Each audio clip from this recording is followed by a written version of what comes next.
আসসালামু আলাইকুম, সবাইকে স্বাগত জানাচ্ছি আমার আজকের আয়োজনে। আজকে আমাদের সাথে অতিথি হিসেবে উপস্থিত আছেন আমাদের সকলের পরিচিত পরিতোষ স্যার। দাদা, আপনাকে অনেক শুভেচ্ছা আমার এখানে আসার জন্য। কেমন আছেন? হ্যাঁ, আছি, ভালো আছি। আপনি ভালো আছেন? আমিও ভালো আছি। আপনাকে অসংখ্য ধন্যবাদ এবং অশেষ কৃতজ্ঞতা জানাই আমাকে এই আয়োজনে যুক্ত করার জন্য। অনেক এর সঙ্গে ধন্যবাদ সঙ্গে দাদা। সবাইকে শুভেচ্ছা জানাই। দাদা, আজকে আপনার সাথে বসার জন্য আমরা খুব ছোট্ট কাগজে ছোট ছোট কিছু কোয়েশ্চেন নিয়ে বসেছি। অল্প কিছু বিষয় নিয়ে কথা বলবো। আমরা সবাই, আমি সহ যারা আমার এই ভিডিওটা দেখছেন, তারা সবাই জানেন যে আপনি মূলত আমাদের রাজশাহী শহরে একজন বাংলা শিক্ষক হিসেবে পরিচিত এবং আপনি আমাদের সন্তানদেরকে, ছোট ভাই বোনদেরকে বাংলা শিখিয়ে আসছেন। তো আপনার সাথে আলোচনায় বসলে মূলত বাংলা বিষয়ক আলোচনা আসবে, এটাই স্বাভাবিক। তো আমি প্রথমে জানতে চাচ্ছি, আপনি একজন বাংলা শিক্ষক, তার আগে আপনি একজন বাংলা শিক্ষার্থী। তো আমার কোয়েশ্চেনটা হচ্ছে, বাংলার শিক্ষার্থী হিসেবে বাংলা পড়ার অভিজ্ঞতা, বাংলার শিক্ষক হিসেবে বাংলা পড়ানোর অভিজ্ঞতা, পাশাপাশি শিক্ষক হিসাবে আপনার চোখে আপনার শিক্ষার্থীদের বাংলা পড়ার অভিজ্ঞতা, তিনটা কোয়েশ্চেন একসাথে আপনাকে উত্তর দিতে হবে এখন। আসলে আমার ভালো লাগা থেকেই বাংলা বিষয়ে আমি পড়াশোনা করেছি। আর শিক্ষক হিসেবে শিক্ষার্থীদেরকে বাংলা পড়াতে আমি বেশ উপভোগ করি।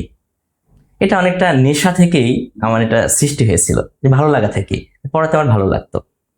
আর শিক্ষার্থীরা আমার কাছে মনে হয় যে বাংলা বিষয় বেশ উপভোগ করে। বাংলা তো আমাদের মাতৃভাষা, হুম। আমরা এটা জন্মের পর থেকেই মায়ের মুখ থেকে শিখে এসেছি পারিপার্শ্বিকভাবে। কিন্তু এত ঘটা করে এই বাংলা এত পড়া লাগবে কেন? মানে এই ব্যাকরণ পড়ো, পরীক্ষা দাও, প্রাইভেট পড়ো, স্কুলে পড়ো, কলেজে পড়ো, কারণটা কি? আসলে মাতৃভাষা হিসেবে আমরা সবাই ভাষা অর্জন করি। সবাই জন্মের পরেই কিন্তু আমরা মাতৃভাষাটা অর্জন করি।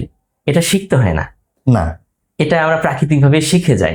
রাইট। কিন্তু আমরা যেটা পড়ি বা শেখার কথা বলছি, এটা কিন্তু মাতৃভাষা হিসেবে বাংলাকে পড়ছি বা শিখছি, ঠিক আছে। আমরা কিন্তু শিখছি ভাষার প্রমিত রূপটা। প্রমিত রূপ এটাকে চেষ্টা করে শিখতে হয়। এটার জন্য ব্যাকরণ পাঠের প্রয়োজন হয়। আর এই ব্যাকরণ পাঠের মধ্য দিয়েই আমরা পরবর্তীতে সাহিত্য পাঠেও আগ্রহী হয়ে উঠি এবং সাহিত্যটাকে উপভোগ করতে শিখি। ভাষাকে শুদ্ধভাবে জানতে, বুঝতে, শিখতে আমরা ব্যাকরণ পাঠ করি। ডিম আগে না মুরগি আগে, একইভাবে সাহিত্য আগে না ব্যাকরণ আগে? আসলে সাহিত্যেরই সৃষ্টি আগে। আমি যদি বাংলা ভাষার কথাই বলি, তাহলে দেখা যাবে বাংলা সাহিত্য সৃষ্টির প্রায় 1000 বছর পরে বাংলা ভাষায় ব্যাকরণের সৃষ্টি। সাহিত্যের ব্যাকরণ কিন্তু আলাদা আলাদা। ভাষার ব্যাকরণ আলাদা, সাহিত্যের ব্যাকরণটা আলাদা। আচ্ছা। আপনি যখন কবিতা লিখবেন, এখন আমি সাধারণ যে ব্যাকরণ পড়ছি, এই ব্যাকরণের ওই নিয়ম দিয়ে কিন্তু কবিতা হয় না। কবিতার আলাদা শিল্পগুণ আছে। আপনি একটা ছোট গল্প লিখবেন, এই ছোট গল্প, এটা আলাদা একটা শিল্পগুণ বা বৈশিষ্ট্য আছে। এই যে আমরা বাংলা পড়ছি, শিখছি, আমরা তো পরীক্ষার উদ্দেশ্যে মূলত শিক্ষার্থীরা এখন তাই। তো আমি যেটা দেখি যে আসলে স্টুডেন্টদের ম্যাথমেটিক্স, ফিজিক্স, কেমিস্ট্রি এগুলোতে যত সহজে ফুল মার্কস স্কোর করা যায়, মানে দেখা যাচ্ছে 100-তে 100 যেটাকে বলে, এর বাংলাতে কি পাওয়া সম্ভব? হ্যাঁ, আমি 2010 সাল থেকে এই পড়ানো পেশার সাথে সম্পৃক্ত হয়েছি। আর 2016 সালের দিকে এসে আমি বাংলা বিষয়ে পড়িয়ে শিক্ষার্থীদেরকে যে 100 নম্বর পাওয়া যায় সেটা দেখেছি। তারপর থেকে পর্যায়ক্রমে প্রতি বছরই শিক্ষার্থীরা বাংলায় প্রথম পত্র এবং দ্বিতীয় পত্র মিলে 200-তে 200 পাওয়ার শিক্ষার্থী থাকে। তাহলে এখন আপনি আমাদের দর্শকদের উদ্দেশ্যে একটু এই বাংলাতে 100-তে 100 পাওয়ার গোপন মূল মন্ত্র যেটা, সেটা একটু ফ্ল্যাশ করেন প্লিজ। আসলে একজন শিক্ষার্থীর শেখার ক্ষেত্রে প্রতিটি বিষয়কে সমান গুরুত্ব দিতে হয়। সর্বোচ্চ নম্বর পাওয়ার ক্ষেত্রে যেটা বলছি, যে বাংলাতেও সর্বোচ্চ নম্বরটি পাওয়া যায়, 100 পাওয়া যায়। সেক্ষেত্রে এখানে দুটি বিষয়, একটা হলো বাংলা সাহিত্য, আর একটা হলো বাংলা দ্বিতীয় পত্রের ব্যাকরণ অংশ।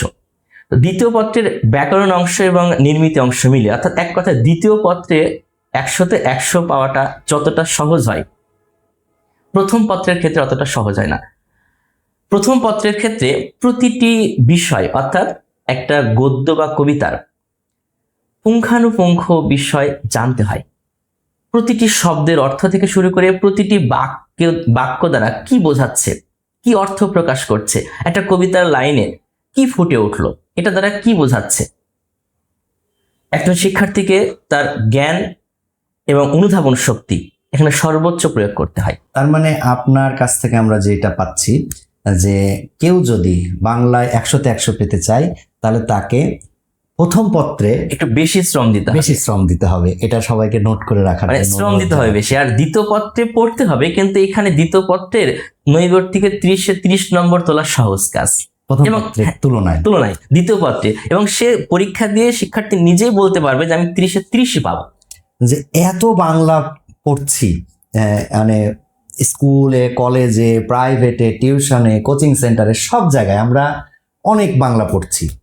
এত বাংলা পড়ার পরেও রবীন্দ্রনাথ, কাজী নজরুল ইসলাম, জসিমউদ্দিন, কবি শামসুর রহমান, ইনাদের মতো আমরা কাউকে দেখতে পাচ্ছি না কেন? আমাদের এখন পড়ার মূল উদ্দেশ্য হচ্ছে নম্বর প্রাপ্তি। মানে এই যে আপনার দৃষ্টিতে সবাই বাংলা পড়ছে, এটা কিন্তু আপনি দেখছেন এই দৃষ্টিতে, কিন্তু আপনি একটু লক্ষ্য করবেন সবাই বাংলা পড়ছে শুধু নম্বর পাওয়ার জন্য। এখানে বাংলা পড়াটার মধ্য দিয়ে সাহিত্য চর্চা, সাহিত্যের প্রতি একটা অনুরাগ এবং তা থেকে সাহিত্য সৃষ্টির প্রচেষ্টা এখন তেমনটি নাই। মনের ক্ষুধা মেটানোর যে চর্চা সেটি এখন হয় না। আগে আপনি যে প্রসঙ্গ তুললেন রবীন্দ্রনাথ ঠাকুর, কাজী নজরুল ইসলাম, জীবনানন্দ দাশ বা জসিমউদ্দিন, ইনারা সাহিত্য রচনা করেছেন মনের তৃপ্তি থেকে। তারা যেমন রবীন্দ্রনাথ ঠাকুর মাত্র 8 বছর বয়স থেকে কবিতা লেখা শুরু করেছেন। এখন আমাদের 8 বছর বয়স তো দূরের কথা, 18 বছর বয়সের শিক্ষার্থীও কবিতা লেখায় আগ্রহী না। মোবাইলে আগ্রহী, হ্যাঁ, মোবাইল ফোনে আগ্রহী, কিন্তু কবিতা লেখা আগ্রহী না। এর মূল কারণ হলো আগে বিনোদনের এত মাধ্যম ছিল না, ফলে মানুষ সাহিত্য চর্চা করে মনকে প্রফুল্ল করেছে, মনকে সরাগ করেছে, সজাগ রেখেছে, মনকে পবিত্র করেছে। তার মানে কি বলা যায় যে অতিরিক্ত আধুনিকায়ন আমাদের মনোবিকাশের একটা হ্যাঁ, এটা প্রতিবন্ধক? কথা তো আছে, আধুনিক বিজ্ঞান দিয়েছে বেগ, কেড়ে নিয়েছে আবেগ। তো দাদা, আবেগের জায়গা থেকে আপনার সাথে আমি একটা র্যাপিড ফায়ার খেলতে যাচ্ছি। আচ্ছা, এখানে যারা গেস্ট হিসেবে আসেন আমরা তাদের সাথে 5টা প্রশ্ন করি এবং তাদেরকে 5টা প্রশ্নের উত্তর এক কথায় দিতে হয়। আচ্ছা, আচ্ছা, তো আপনি রেডি হয়ে যান, খুব জটিল কিছুতে যাব না। প্রথম কোশ্চিন, একটু সহজ করে। অবশ্যই। প্রথম কোশ্চিন, বই পড়া নাকি সিনেমা দেখা? আমার বই পড়াটাই ভালো লাগে। আপনার পছন্দের খাবার? ডাল, ভাত আর ভর্তা। আপনার ভালোবাসার মানুষ? আমার প্রথম মা, দ্বিতীয় আমার সন্তান। যে কোনো একটাই উত্তর দিতে একটাই উত্তর দিতে হবে। আচ্ছা, আমার এখন ভালোবাসার মানুষ হিসেবে আমি আমার সন্তানকে বেছে নিচ্ছি। আর মা তো সবার ভালোবাসার আর মানুষ, মা এটা থাকবেই। সবার জন্য, এটা মুখে বললেও থাকবে, না বললেও থাকবে। আপনি যখন ছুটি পান তখন ঘুরে বেড়াতে পছন্দ করেন নাকি ঘুমাইতে পছন্দ করেন? আসলে আমার ঘুরতে খুবই ভালো লাগে, মনে হয় দিক বিদিক ঘুরে বেড়াই। সাহিত্যিক মানুষ। লাস্ট প্রশ্ন আপনার জন্য, বাংলা ব্যতীত আপনার পছন্দ যে কোনো একটা সাবজেক্ট? যদি আমার বাংলা পড়ার সুযোগ না হতো বা বাংলা না পড়তাম, তাহলে আমি বোধহয় ইংরেজি পড়তাম, কারণ আমার সাহিত্যটাই ভালো লাগে। আচ্ছা, তো প্রিয় দর্শক, আশা করছি আমাদের সাথে আপনার খুবই সুন্দর সময় কেটেছে এবং আগামীতেও ইনশাল্লাহ আপনাদের পছন্দেরই কাউকে আমি আমাদের এখানে অতিথি হিসেবে নিয়ে আসব। সে পর্যন্ত সবাই ভালো থাকবেন, সুস্থ থাকবেন। আল্লাহ হাফেজ। সবাইকে অসংখ্য ধন্যবাদ।